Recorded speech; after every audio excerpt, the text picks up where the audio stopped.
From a psycho-spiritual point of view, Shakespeare is asking us one fundamental existential question throughout all the plays. And when he gets to Hamlet, he's starting to make it much more specific and explicit, because he asks, what do you want? Do you want to be or not to be?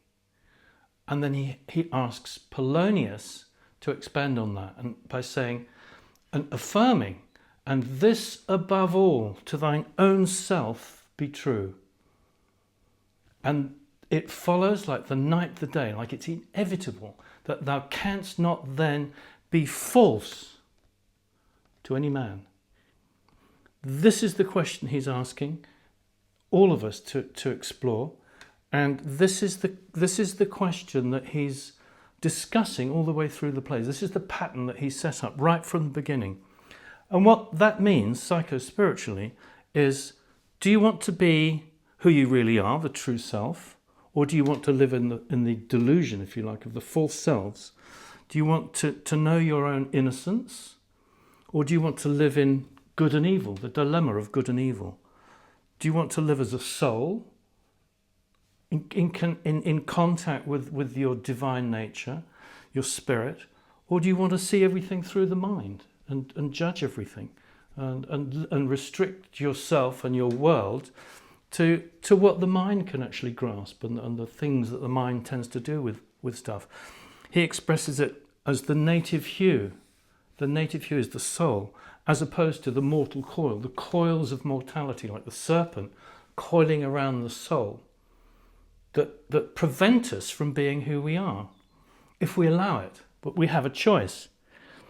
So back in The Merchant of Venice with Portia, he explained that, that it's the lead, the choice. When Bassanio chooses lead, he chooses his soul. I want to be who I really am.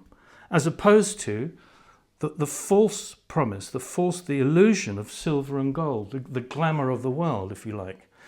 And then he plays it down into the characters. Portia represents the divine image of Portia in the box, the image of the divine in the lead box, as opposed to the conflict and the hatred and the contempt that takes place internally between the Shylock and Antonio aspects of us. And then once again in King Lear, he does exactly the same thing. He divides his kingdom into three portions. And to us, it's easy to see that as the outer kingdom, but he's talking about his inner kingdom, which is what he does. He divides himself into three.